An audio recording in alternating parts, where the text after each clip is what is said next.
Availability heuristic. What if your fears weren't based on reality, but on what your memory played on repeat? The mind is not a mirror, it's a storyteller. The availability heuristic is when we judge how likely something is based on how easily we can recall it, especially if it's vivid, recent, or emotional. But just because something comes to mind quickly doesn't mean it's common or true.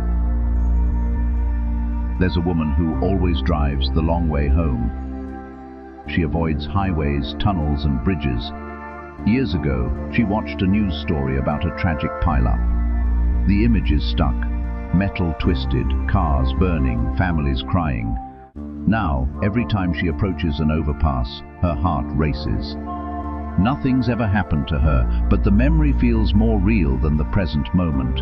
She doesn't realize that millions drive safely every day, quietly, without headlines. But the brain doesn't weigh facts, it weighs impressions. The louder the story, the heavier the fear.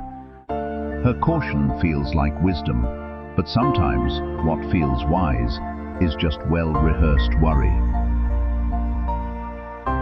The Stoics taught us that fear is often a misfire of the imagination.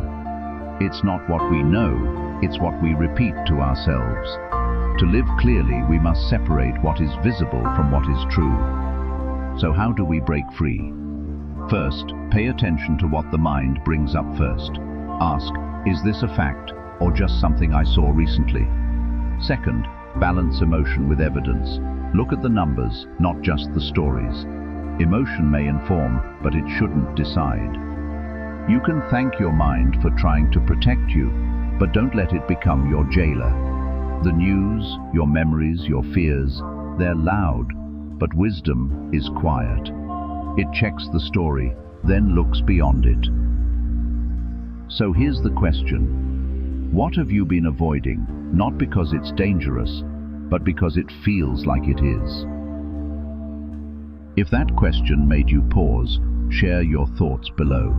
And if you're walking the same path, choosing clarity over noise, follow for more Stoic insights, grounded in what is, not just what echoes.